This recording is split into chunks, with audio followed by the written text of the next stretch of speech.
Good day, everyone, and welcome to the Arca Continental Fourth Quarter 2025 conference call. At this time, all participants are in a listen-only mode.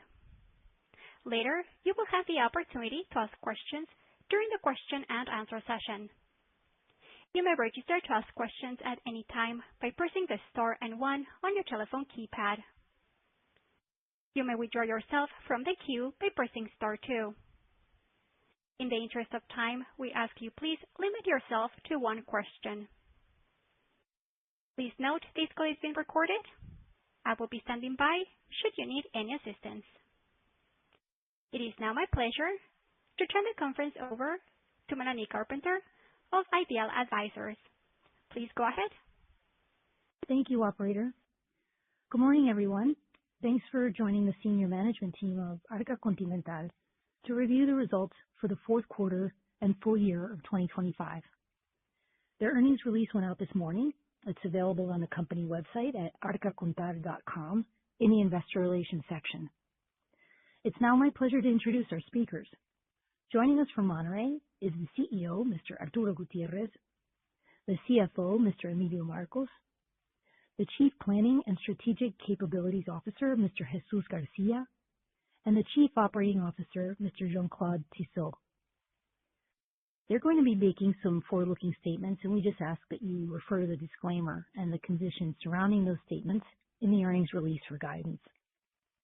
And with that, I'm going to go ahead and turn the call over to the CEO, Mr. Arturo Gutierrez, who's going to begin the presentation. So please go ahead, Arturo. Thanks, Melanie. Good morning, and thank you for joining us today to review our fourth quarter and full year 2025 results. 2025 was a complex and challenging year for our business. We faced extreme weather events, operational disruptions, and a volatile macroeconomic backdrop. These factors influenced consumption patterns and weighed on traffic in several of our markets. Our teams responded with agility and discipline, delivering strong execution, sustaining profitability while continuing to invest in the long-term foundations of our business.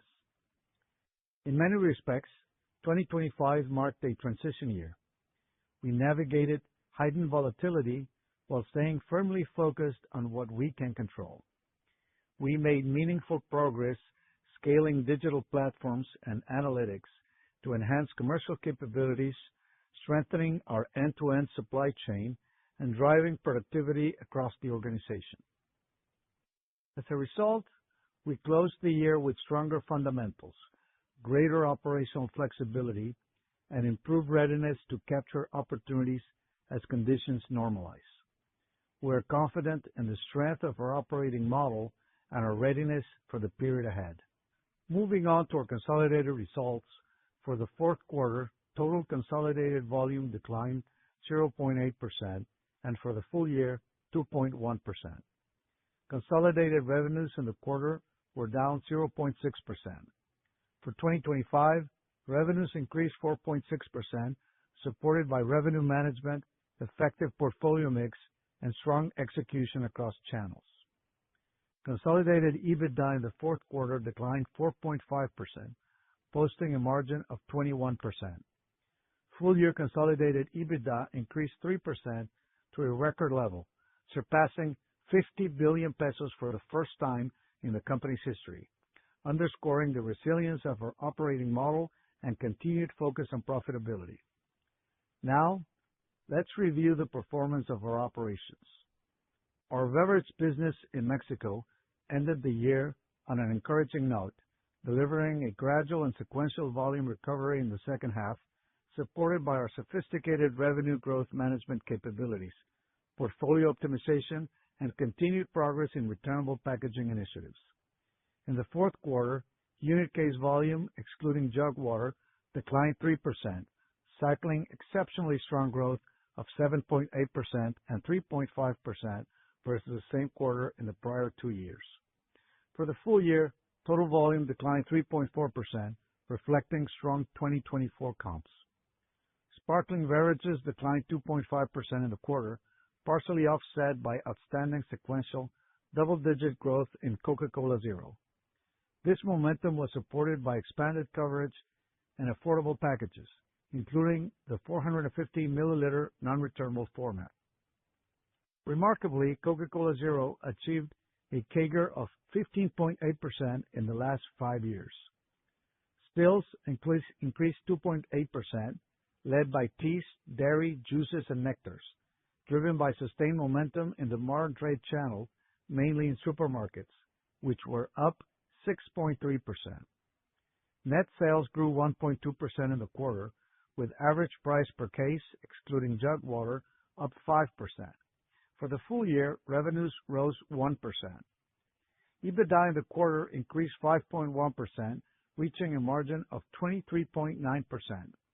For the full year, EBITDA declined 1.7%, with a 23.4% margin, supported by disciplined expense control, operational efficiencies, proactive hedging initiatives, and favorable negotiations on key inputs.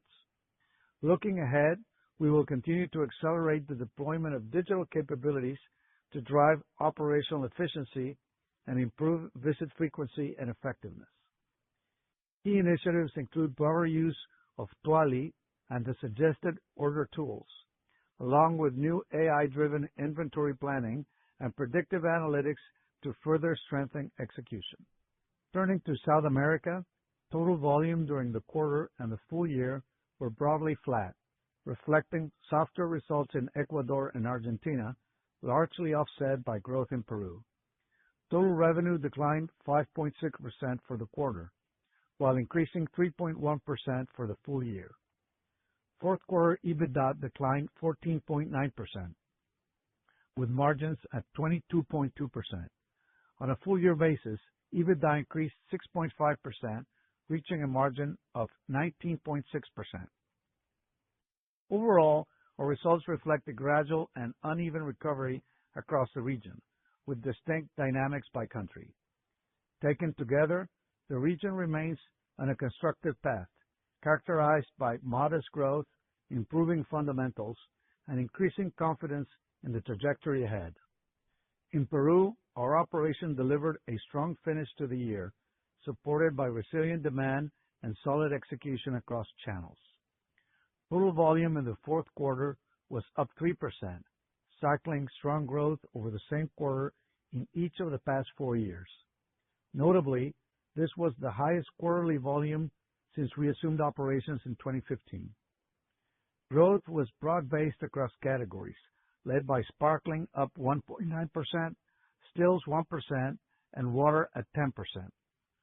Core brands Coca-Cola and Inca Kola delivered solid performance, with volumes up 2.7% and 3.1% respectively. In stills, the water segment stood out, supported by double-digit expansion in brand San Luis.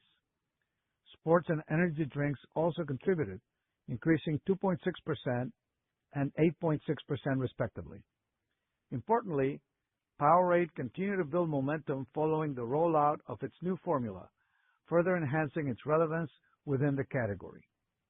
For the full year, total volume increased by 0.5%, confirming a clear sequential recovery through the second half of the year. Volume growth was also supported by targeted, market-focused investments. In 2025, our team in Peru installed nearly 44,000 cold drink units, reaching our highest coverage level to date. This momentum, combined with disciplined execution, drove value share gains in alcoholic ready-to-drink beverages across both sparkling and still categories. Moving on to Ecuador, volume in our beverage business declined 5.4% in the quarter and 4.4% for the full year, reflecting a consumer environment that remains moderate, though constructive. Despite this backdrop, we sustain a solid competitive position, delivering value share gains in both sparkling and still beverages. These results were supported by affordability initiatives, particularly the expansion of returnable packages.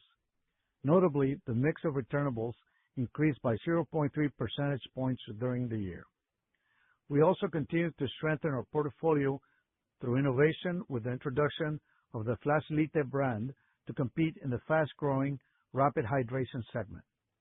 Looking ahead, we remain focused on sustaining profitability through disciplined cost management and efficiency optimization across the supply chain.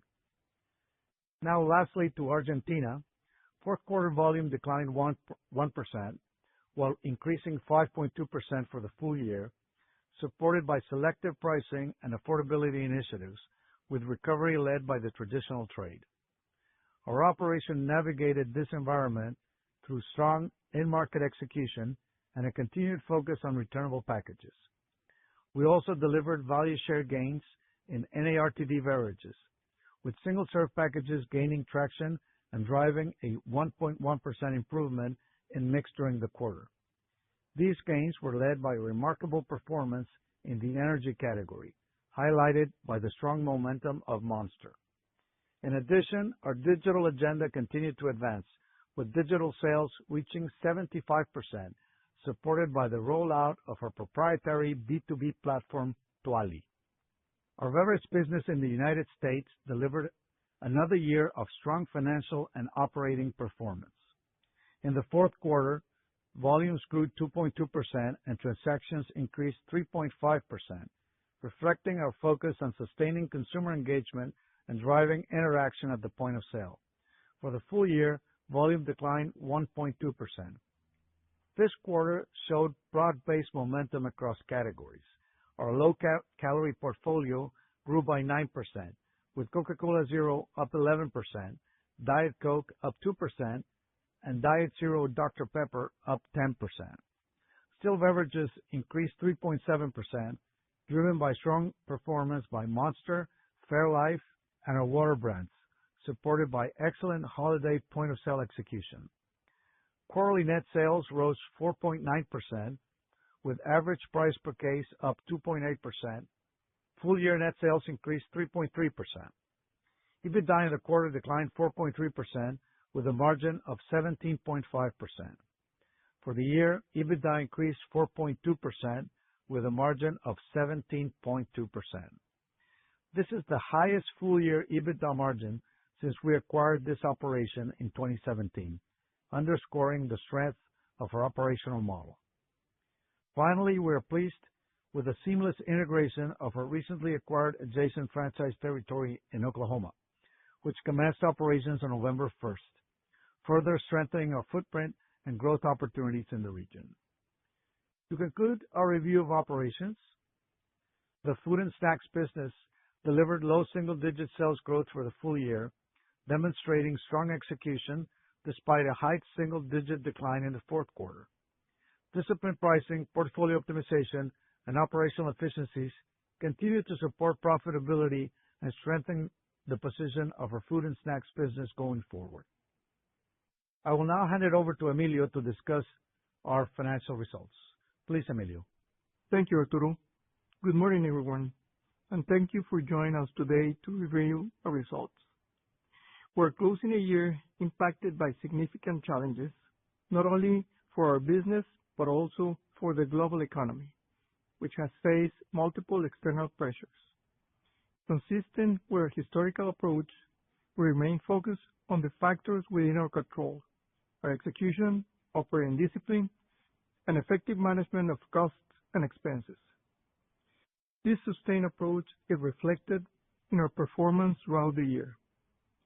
We deliver sequential volume improvement every quarter and achieve full-year growth in both revenues and EBITDA, highlighting the solid fundamentals of our operations even in a highly complex environment. At the same time, disciplined cost and expense management enable us to maintain our EBITDA margin within the 20% range despite the headwinds we faced. These results demonstrate our ability to manage volatility while reinforcing our business fundamentals. And they confirm that even in challenging times, disciplined execution and a clear approach enable us to deliver a solid performance. Now, let me provide you with further details on our financial results. Consolidated revenues decreased 0.6% in the quarter to 64.5 billion pesos, mainly explained by the exchange rate effect given an exposure to a US dollar. For the full year, revenues grew 4.6% to 247.9 billion pesos, reflecting the consistent results derived from our successful RGM strategy. On a currency-neutral basis, revenues rose by 5.4% in the quarter and 3.6% for the full year period. During the quarter, SG&A expenses decreased 0.3% to 20.4 billion pesos, while the SG&A to sales ratio was fairly in line with fourth quarter 24 at 31.4%, reflecting our continued commitment to operational discipline. In the fourth quarter, consolidated EBITDA was 13.5 billion pesos, a decrease of 4.5% compared to the same period of 2024. For the full year, consolidated EBITDA rose 3% to reach 50.2 billion pesos. On a currency-neutral basis, EBITDA grew 1.3% for the quarter and 1.9% for the full year. EBITDA margin for the fourth quarter contracted by 80 basis points to 21.8%.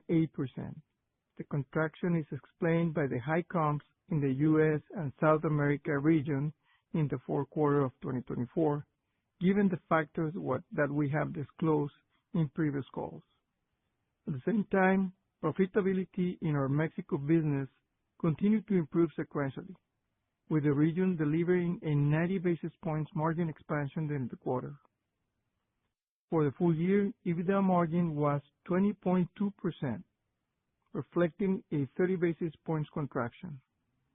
Despite the challenging environment and volume pressure, we successfully sustained margins within the 20% range, supported by our effective hedging strategy and disciplined expense control and ongoing operational initiatives to support margin stability. Now moving on to the balance sheet. As of December, cash and equivalents totaled 28.6 billion pesos, while total debt stood at 62.3 billion pesos, resulting in a net debt to EBITDA ratio of 0.7 times, reinforcing the strength and flexibility of our balance sheet. In 2025, we distributed a total dividend of 8.62 pesos per share. This reflects a payout ratio of 75% of retained earnings and a dividend yield of 4.3%, consistent with a disciplined capital allocation approach. On February 4th, we successfully completed the issuance of 9,500 million pesos in a local bond on the Mexican debt market in two tranches, one for 6,240 pesos with a 7-year term at a fixed rate of 8.96%, and the other for 3,260 million pesos with a 3-year term at a variable rate equivalent to TIIE Fondeo plus 40 basis points. With this issuance, we improve our debt structure and profile. Looking ahead, we remain confident in our strategy. Our disciplined management of costs and expenses and a strong commercial and operational capabilities position us well to navigate uncertainty and continue delivering solid results. Thank you for your continued support as we remain committed on delivering sustainable long-term value. And with that, I will turn it back to Arturo. Please, Arturo. Thank you, Emilio. As we conclude today's call, I want to thank our exceptional team of associates. 2025 tested our execution, and our teams rose to the challenge, delivering results in an environment that demanded agility, discipline, and focus. This year reinforced what differentiates our model, the importance of adaptability in navigating unstable conditions across our markets, and the operating leverage we continue to unlock to our digital capabilities. Even in a challenging year, we protected margins, stayed closely connected to customers and consumers, and continued to strengthen the fundamentals of our business. For the full year, we anticipate consolidated revenue growth in the mid-single digits year-over-year, driven by balanced contributions from volume, pricing, and mix. We will continue implementing pricing actions to at least offset inflation across our operations, while remaining firmly committed to keeping our portfolio affordable and relevant for consumers. We plan to invest around 7% of total sales in capital expenditures, with a disciplined focus on strengthening market execution, expanding and modernizing our production and distribution network, and advancing our information technology and digital agenda. Looking ahead, we enter 2026 with better visibility and a more normalized operating environment. We also see incremental upside from major brand-building occasions, including the FIFA World Cup. With 24 matches hosted in 2 of our territories, we expect to drive incremental demand and deepen consumer engagement. 2026 also marks 2 historic moments for our company. We celebrate 100 years of Coca-Cola in Mexico, a brand that has become deeply embedded in the country's culture. This anniversary provides a powerful opportunity to reinforce local relevance, strengthen brand affinity, deepen our connection with consumers and communities, and recognize the enduring partnership that has shaped our shared success. At the same time, Arca Continental celebrates 100 years as a Coca-Cola bottler. This milestone honors a century of driving sustainable growth, continued investment, boosting the local economy, and being a pillar for the communities where we operate. Most importantly, honoring the past is about preparing for the future. We enter 2026 with confidence and momentum. Profitability, efficiency, and disciplined growth will continue to guide our decisions. With stronger capabilities, disciplined execution, and solid fundamentals in place, we are confident in our ability to perform across business cycles and deliver sustainable value creation. Thank you for joining us today. Operator, please open the lines. We will be happy to take your questions. Thank you. And at this time, if you would like to ask a question, please press star 1 on your telephone keypad. You may remove yourself from the queue at any time by pressing star 2. In the interest of time, we ask you limit yourself to 1 question. Once again, that is star and 1 to ask a question. We'll pause a moment to allow questions to queue. We'll take our first question from Ben Theurer with Barclays. Please go ahead. Your line is open. Yeah, good morning. Thanks for taking my question, Arturo, Emilio, and team. On Mexico, so fourth quarter profits finished clearly strong, and probably a little bit stronger than what was initially expected. Could you elaborate what the drivers were towards the end of the year and how that positions you as we move into 2026, thinking broader picture around the backdrop of the adverse taxation that was put in place about a month ago, but then obviously you've called out the tailwinds from the World Cup, and then let's just hope for better weather. So just a little bit how we finished and how that sets us up for 2026. Thank you. Yes, thank you, Ben. Good morning. We're satisfied with our fourth quarter in Mexico, especially considering that we were cycling a 7% volume increase from last year. And so we had a good result, especially from the perspective of profitability. December was particularly very strong in the quarter, where we grew volume 2.1%. And we believe this validates the recovery potential of the business in Mexico, especially as we face new challenges in 2026. From the profitability standpoint, we continue balancing the pricing and affordability scenario and promoting growth across some of the priority categories in our portfolio. If you look at the categories in Mexico, Coke Zero grew more than 18%. Stills grew volume. Tea had spectacular growth at also 18%. Energy, juices, nectars, all those categories grew volume in the quarter. So The other thing is that throughout the year, we adjusted our OpEx. We started 25 thinking that the consumer environment was going to be better than it turned out to be. So we were prepared for tailwinds throughout the year. So we had to adjust our OpEx, and at the end of the year, we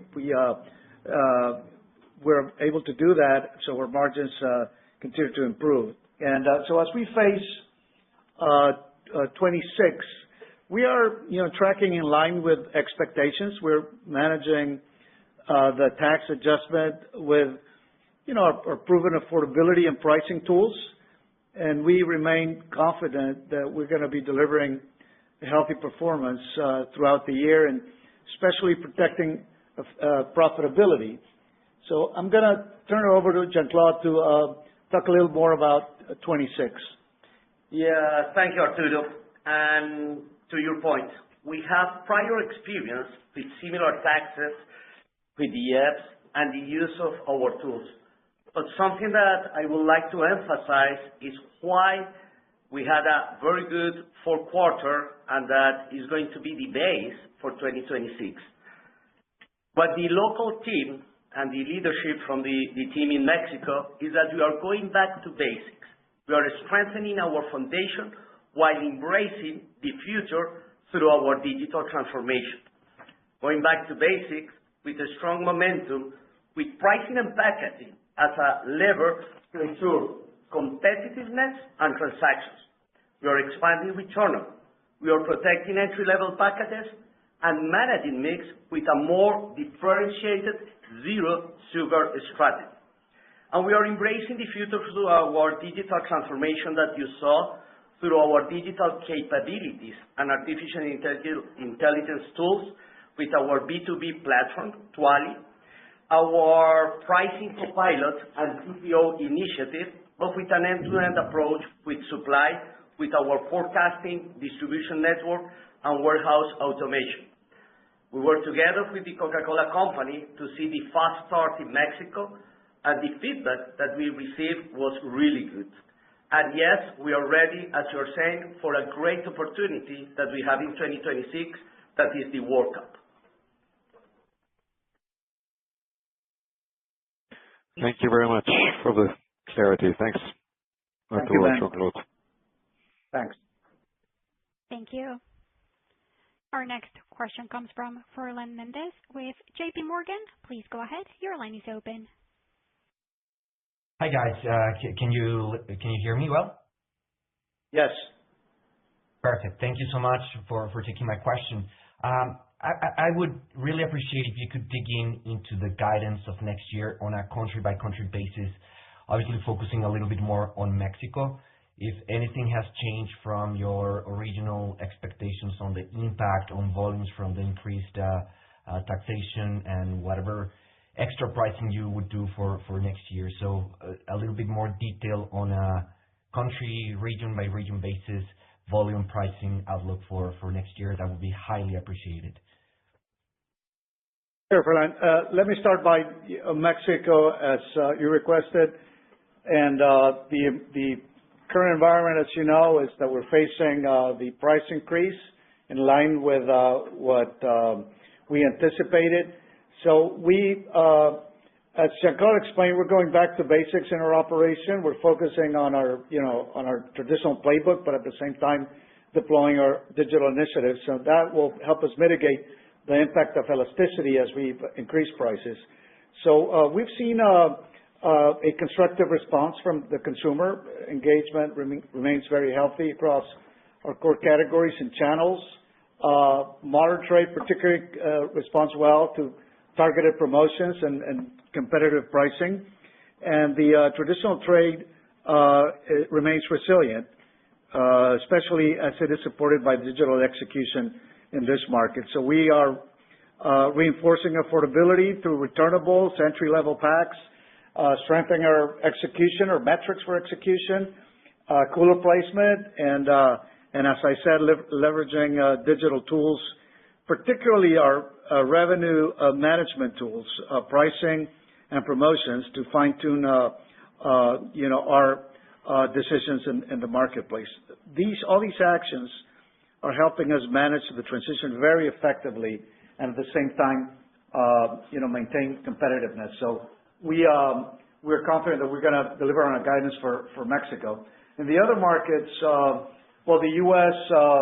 has its particular challenges, but we also have the opportunity to capitalize on the World Cup, which is an extraordinary event in the year. And we're focusing on improving our execution, especially focusing on transactions and growth categories, and also efficiency projects that we've been deploying in the last few months, and we're going to capitalize on those as well. In Peru, it's probably our most promising market in terms of the growth potential. We have the opportunity to continue to win in the stills categories, which is a huge opportunity in Peru, as well as the dual cola strategy with Inca Kola, which is a unique advantage that we have in that market. And if you look at just the growth in coolers, we had a historic cooler placement in Peru last year, 43,000 units. We're going to continue to do that. The coverage is still, quite low as compared to Mexico, and same thing in Ecuador. Ecuador faces different challenges. It's not as favorable, the consumer environment, but we also have seen recovery in the last few months. In the case of Argentina, Argentina is recovering. As you know, we expect lower volatility, improving consumer confidence, and I would say more predictable backdrop for performance in 2026. We have reversed the negative trend we saw in the third quarter. The key in Argentina is have competitive price points across key categories, focus on immediate consumption, single serve, and very importantly, an efficiency program to protect margins. We expect margins to recover in Argentina throughout the year. So every market has its particular challenges. There are some, I would say, basics in all of our markets, which we're going to be working on, digital deployment and the going back to our fundamentals or stick to our fundamentals and things we can control. So we're confident about our guidance in each of the markets. Thank you. If I can follow up just quickly in Mexico. So should we still expect a low single-digit decline in volumes and still some additional pricing efforts throughout the year to reach at least inflation? And what about margins? Is this shifting to more profitable mix or higher priced SKUs? Is that helping margins and changes anything on your margin outlook for Mexico? Yeah, well, we haven't seen anything in Mexico that would change our outlook and what we've mentioned before. And in terms of margins, we do anticipate, and this was expected, we anticipate margin pressure from tax-related volume impacts and elasticity. But this will be also mitigated by volume tailwinds from major events, as Jean-Claude explained, and digital rollouts, and also the favorable comps with some unusual activity throughout 2025. So with efficiency initiatives and disciplined cost management, we're confident that we're going to be able to protect our margins throughout the year. Excellent. Thank you so much. Thank you for that. Thank you. We will move next with Felipe Ucros with Scotiabank. Please go ahead. Your line is open. Thanks, operator. And good morning, everyone. Thanks for the space. So first, a quick one on EAPs. Just wondering if you can comment on whether an offset has been implemented in the market and what type of volume evolution, if so, what type of volume evolution you've seen after the offset in the beginning months of the year. And then in second place, congrats on the M&A in the U.S. Just wondering if you can talk to us a little bit about the target and how it may impact the current operation in the U.S. Anything you can give us in terms of size, margins, and how things will change after this. Thank you. Thank you, Felipe. I'll talk about Mexico, and then I'll turn it over to Chuy to talk about the M&A activity in the U.S. As I said, we haven't seen anything in Mexico that would change our view on what to expect for the year. We did have some favorable weather the first part of the year, so it's hard to figure out how much of that will have an effect on what we're seeing in the market. So again, we are approaching the situation with the same discipline and the same playbook that has proven effective in previous cycles. So we have the experience of dealing with situations like this one. So I think we're able to predict better and also to execute better. What are we doing? Is maintaining competitiveness through the best price pack architecture for the current situation. We are protecting consumer affordability with returnable packages and very strategic price points. When this happens, you have the opportunity to kind of realign your price pack curves and architecture to promote the price points and the SKUs that are more favorable. And also we're leveraging our tools, basically pricing and promotional tools that also have proven very effective, and that is certainly an improvement as compared to 12 years ago when we faced a similar situation. So we do expect a volume decline derived from the tax in 26. But there are, as we've said, strong tailwinds that will be also mitigating that impact. So we haven't seen anything that would change our view in that regard. So we are going to be consistent with the playbook. And with that, I'll turn it over to Chuy. Thank you, Arturo, and thank you, Felipe, for your question. Our most recent transaction, the acquisition of Idabel Coca-Cola Bottling in Oklahoma in December of last year, reflects how we approach consolidation, adjacent territories, clear strategic fit, and real opportunities to generate synergies. Idabel is a long-established small Coca-Cola bottler operating since 1911, with strong ties to its local community and previously owned by the Fulmer family. It is located next to our existing footprint, and it does not have a production facility, as it was supplied by Coca-Cola Southwest Beverage as well as other nearby bottlers. This obviously makes integration simpler, and it lowers execution risk. Idabel also distributes Dr. Pepper and Monster brands, which strengthens the overall commercial opportunity with our partners. I will summarize this as deals like this are representative of the type of consolidation we favor. They're focused, value accretive, and operationally aligned. So we're really excited to be serving a new set of clients and customers for Coca-Cola Southwest Beverage. So this is the natural thing that we think will be happening in the next few years in the U.S. marketplace. Very helpful. Thanks for those comments, guys. Thank you, Felipe. Thank you. We will move next with Rodrigo Alcántara with UBS. Please go ahead. Your line is open.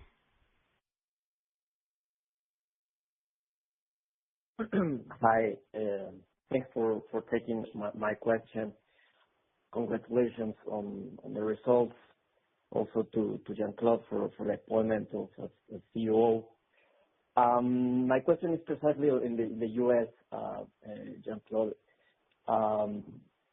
Need to understand better, precisely this playbook that is allowing you to deliver that volume growth in not necessarily such a friendly consumer environment in the southeastern region, in the south region in the U.S., right? We have all this context, right, of the Hispanic population. In addition to that, we have the upcoming cost cuts to the SNAP, right? So you already spoke very clearly about the tailwinds, right, that could lift your bonds, like the World Cup, right? But would be nice to understand precisely the playbook that is allowing you to navigate this challenging scenario in the U.S. That would be my question. Thank you both, Jan and Arturo. Thank you, Rodrigo, for the questions. And yes, obviously, I am biased and excited to talk about U.S. performance. Yes, we had a very good year. As you know, we won the Counter Cup in 2025. And the question is, why the good results? We have confidence in North America outlook. As you're saying, we finished with positive momentum. And even though we had the challenge of some fake news during the year, but recovery in volume, share, and transactions. Why? Something that we have been sharing with you that has been a priority in the U.S., the culture.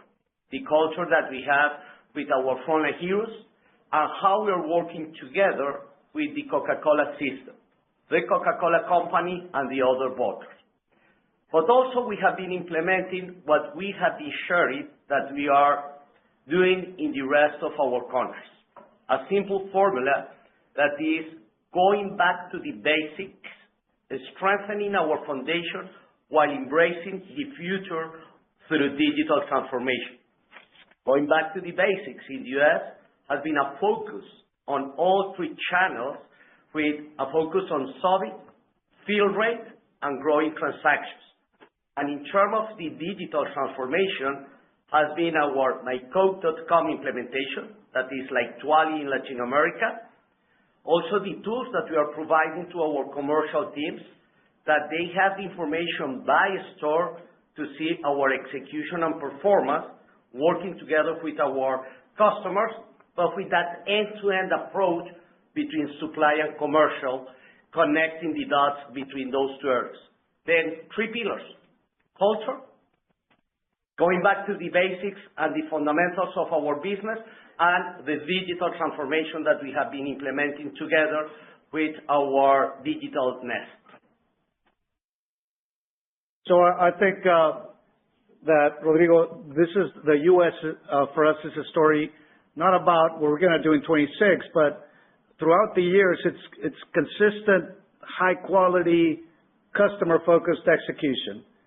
And that is based, as St. Claude said, on a strong culture that has been transformed. And we don't talk about this metrics usually, some of these meetings, but when we came to the U.S., engagement score was in the 60s.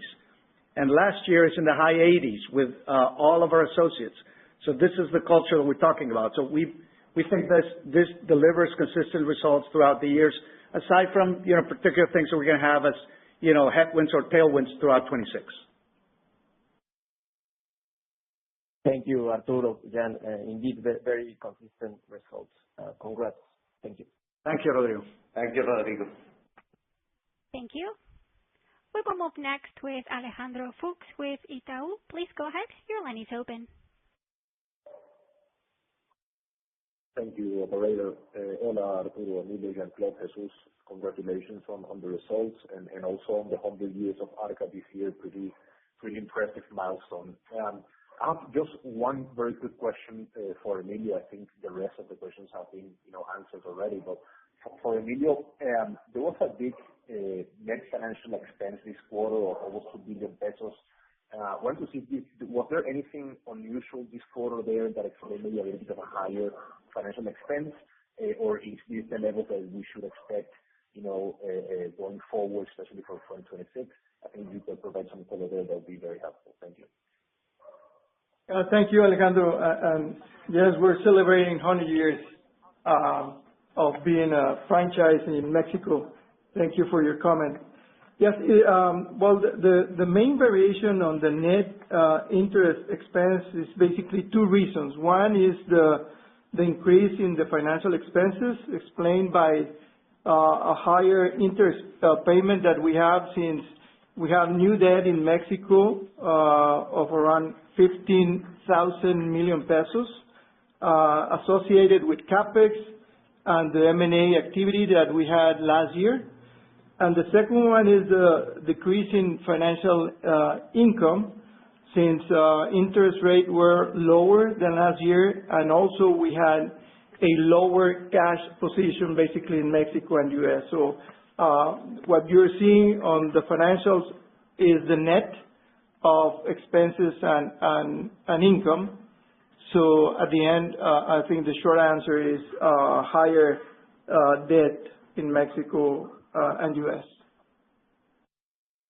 Thank you. Thank you very much, Emilio. Very clear. Thank you, Alejandro. Thank you. We will move next with Fernando Olvera with Bank of America. Please go ahead. Your line is open. Hi, good morning, and thanks for taking my question. This is a follow-up regarding the acquisition in the U.S. I would like to hear your thoughts of what changed versus previous years that motivated this franchise to sell its business, and how can this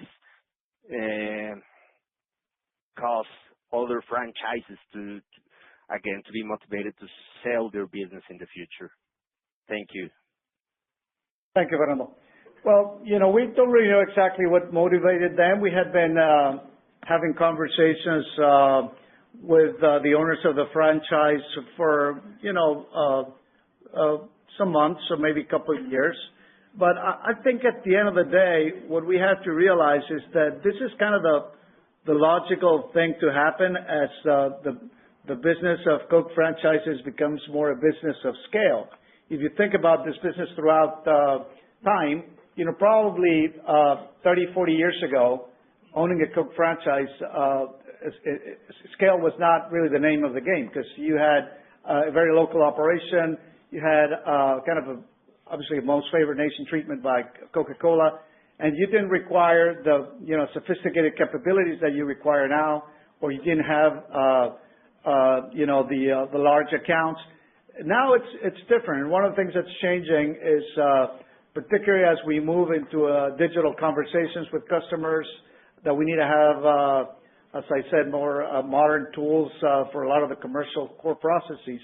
It makes sense to have more scale in the operation. That's not specifically the reason in this case, but what it creates is the opportunity to share the value that will be created through consolidation. So that's why I've been arguing that consolidation is a positive thing for everybody in the system, and Coca-Cola Company also believes that. And I think that is a trend that will continue. Exactly when that is going to happen, it's hard to predict because it depends on very personal decisions by franchise owners. But again, I think it's the logical thing to happen in the future. Great. Thank you, Arturo. Thank you, Fernando. Thank you. We will move next with Alvaro Garcia with BTG. Please go ahead. Your line is open. Hi, gentlemen. Thanks for the space for questions. Two on my side. One on the cost outlook for 26. We still saw some gross margin pressure, which I think probably had to do with the U.S. this fourth quarter, but into the 26. I was wondering if you can give some color on sort of key raw materials and what you're seeing in the context of obviously a pretty important affordability strategy in Mexico. And then my second question is on snacks. You mentioned this high single-digit decline in the fourth quarter. So any sort of update on sort of how you're thinking about allocating capital to this business strategically would be helpful. Thank you very much. Sure. Let me turn over to Emilio. Just mentioning first that as we look at margins going forward, I mentioned the challenges and opportunities we have in our operations, particularly the case of volume in 26. We're confident about our pricing strategy. We're going to be consistent with what we've said, and especially as we improve our tools for pricing and promotions. The raw material environment, Emilio can expand on that, and a very strong focus on OPEX efficiency throughout 26. So, Emilio, please. Thank you, Arturo, and thank you, Alvaro, for your question. Well, I would like to mention that despite the macroeconomic volatility, most of our key raw materials continue to show stable trends during the fourth quarter, and we expect that stability to continue this year. I would say that with the exception for aluminum prices continue to rise, especially MWP component.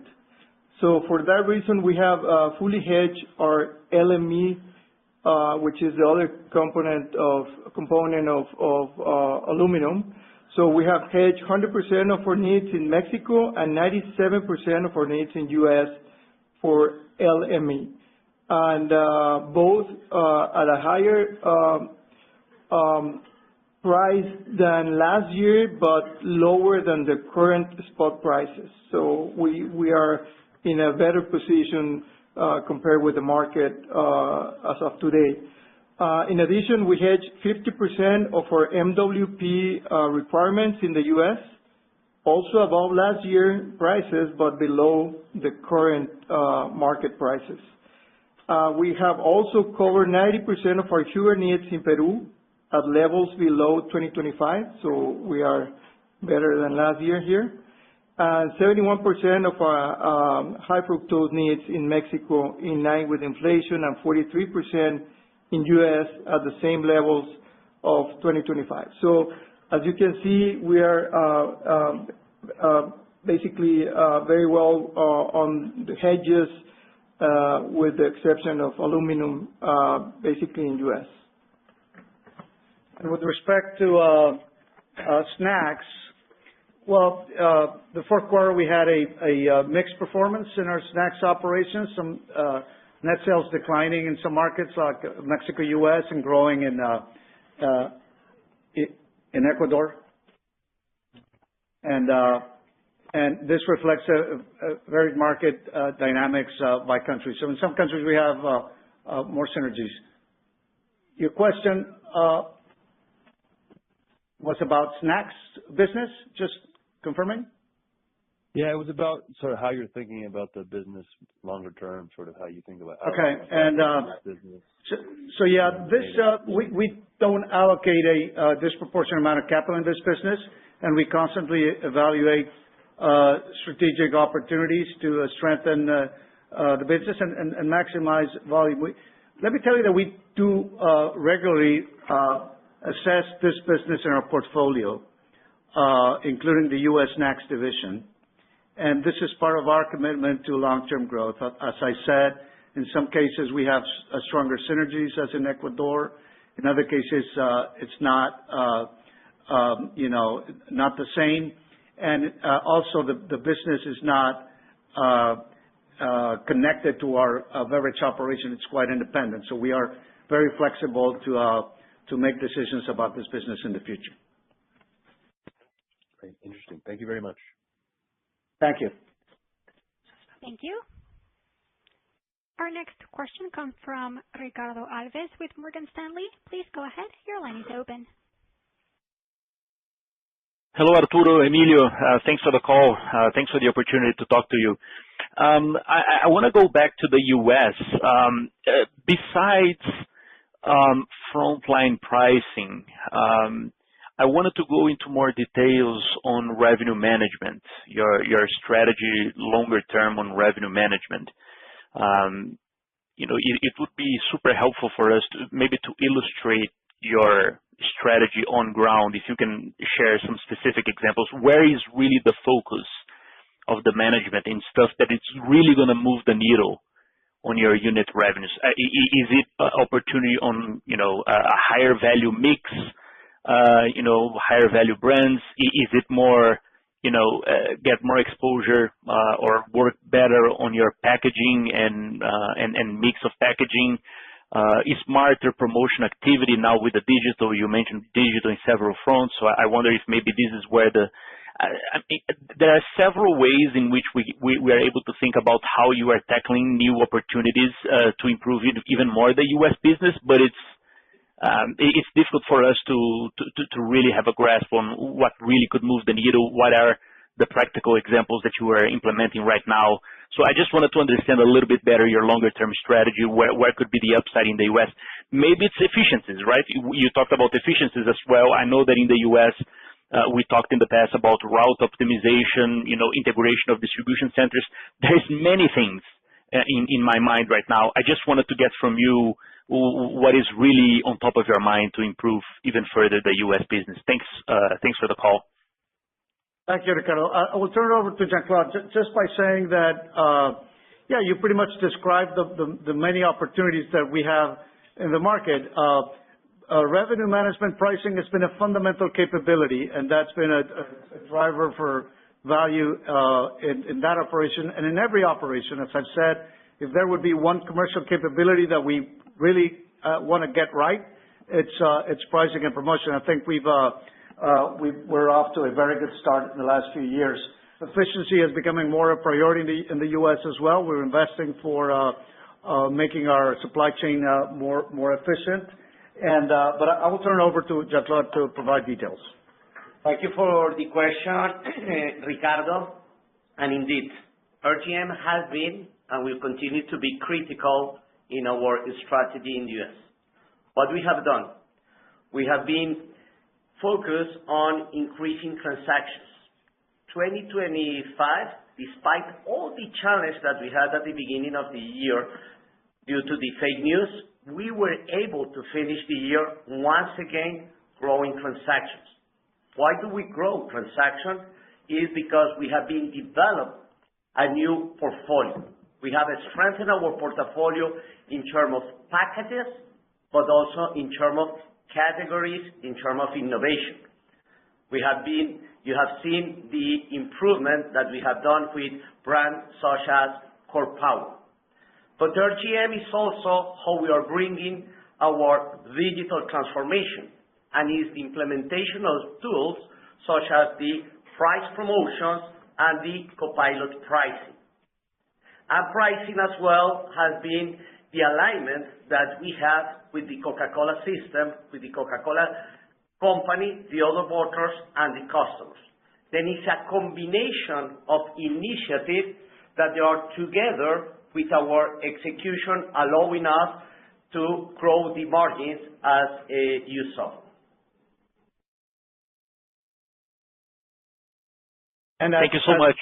Yeah, thank you. Thank you, Ricardo. Thank you. I didn't mean to interrupt. No, thank you. Thank you for the question. Thank you. We will move next with Renata Cabral with Citi. Please go ahead. Your line is open. Hi, everyone. Good morning. Thank you so much for taking my question, and congrats on the results. My question is about the strategy on Coca-Cola Zero. We saw an standout growth in the quarter, and also if you see over the last 5 years, the CAGR has been around 16%. So my question is, how much we can continue to see this trend over the Coca-Cola Zero, and if you can say for a country, where do you see still a biggest opportunity to increase the portfolio? So thank you. Yes, thank you, Renata. I think Coca-Cola Zero is probably the biggest innovation we've had in the portfolio and in the Coca-Cola system in recent years. And it's been a very, very successful product as it captures new consumers, younger consumers, and also consumers from Coke Original Taste that would prefer a zero calorie version. So this has been relevant in every market. It's been growing, as I mentioned before. It grew 18% in Mexico. It's growing in the U.S. It's actually sustaining the sparkling segment in the U.S. and Coca-Cola brand. So we will continue to promote Coke Zero in every market. And one example of that is that in the case of Mexico, it will take center stage in all advertising and promotions tied to the 26 FIFA World Cup. And this is a very powerful global platform that we will use to celebrate our iconic brand and showcase our commitment to offering this no-calorie versions of our products. So you're going to see a much more relevant presence of Coke Zero in all of our marketing activity. And also, it's obviously a very profitable product. So it helps to sustain our profitability as we grow into the zero-calorie segment. Thanks so much for the call. Thanks, Renata. Thank you. Our next question comes from Antonio Hernandez with Actinver. Please go ahead. Your line is open. Hi, good morning. Thanks for taking the question. Just a quick follow-up on the snacks business in Mexico and particularly in the U.S. How do you see the competitive environment and its performance being affected by consumer trends or any other highlights that you could provide? Thanks. Antonio, just to clarify, your question is about consumer trends, competitive environment in Mexico and the U.S.? Huh? In the snacks business. In the snacks business. Okay. Exactly. Yes. I will turn it over to Chuy to make some comments about snacks. This operation now reports to Jean-Claude, but it was supervised by Chuy last year. I can tell you that snacks, had a mixed performance in the fourth quarter. That reflects different dynamics in different countries. Much more challenging, I would say, in the U.S. than in Latin America. So we've been focusing on, again, being very profitable in this business, focusing on growth categories, and also continue to invest in the brands that are more relevant for our consumers in each of the markets. And innovation is very important in this business. So I will let you expand on that. Thank you, Arturo, and thank you, Antonio, for your question. I think the fourth quarter reflects what happened during the year. The Bocados performance as well as the Inalecsa performance was very good. Most of our challenges are in the U.S. market. I'll give you an example. In Mexico, our focus is basically on three categories: extruded snacks, tortillas, and mixes. And the products in these categories, for the most part, grow double-digit. Ecuador has been facing some political and economic challenges, but at the same time, we have a very good position across channels, and we have been investing primarily on product displays, and that has been very successful. As far as the U.S., we definitely see more aggressive pricing from competitors and ongoing category contraction in all segments. And we're basically continuing to strengthen our portfolio profitability through an optimized price package strategy. And we'll continue strengthening our innovation agenda, sponsorship strategies, and expanded distribution network, particularly for Deep River in some of our key strategic accounts. Okay. Thanks for the call. Have a nice day. Thank you, Antonio. Thank you. Thank you. We will move next with Carlos Laboy. Please go ahead. Your line is open. Yes, thank you. Good morning, everyone. My question maybe is more directly for Jean-Claude. Look, the passion and intensity for client service that your people in the U.S. have, I mean, I haven't seen anything like that anywhere in the world. But the revenue growth management tools that they operate with, right, for volume, price, mix, trade discount, how do you see them in terms of their stage of development for where they need to be or where they can get to? And what's the upside that you have in terms of in 2026, 2027 for the efficiency, the capacity of these tools, given how you see your IT projects in the pipeline moving along? Carlos, thank you for the question, and thank you also for the nice words about our culture, something that makes us super proud. Regarding our question about RGM, is part of going back to the basics as well. As you know, we have that vision how to evolve to be a shelf replenisher, to be a market developer in the U.S. market, and RGM is essential.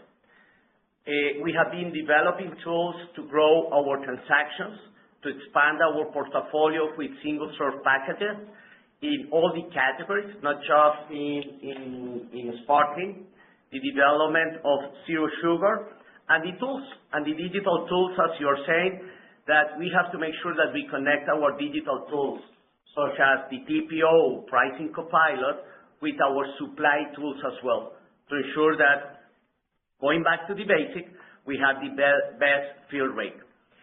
A lot of improvement working together with the digital nest with Kona, but we are excited as well for what is coming. We cannot say that we are done with all our digital initiatives. We are excited about what is coming to continue with that vision that is about culture, is about being a market developer, is about back to the basics, embracing the future through our digital transformation and all our RGM tools. And Carlos, I would say that the tools continue to evolve as the portfolio continues to evolve. And there's also an element of change management as we have to somehow involve our brand partners into the effort. I would say that in terms of promotional activity, there's still a lot of opportunity as we continue to refine the tools. Thank you. That's helpful. Thank you, Carlos. Thank you. And this concludes today's Q&A portion. I would now like to turn the conference back to Arturo Gutierrez for any additional or closing remarks. Thank you. And thank you again for your time and your continued interest in Arca Continental. If you have any additional questions, our investor relations team is always available. We look forward to connecting with you again in the next quarter. Have a great day. Thank you. This brings us to the end of today's meeting. We appreciate your time and participation. You may now disconnect.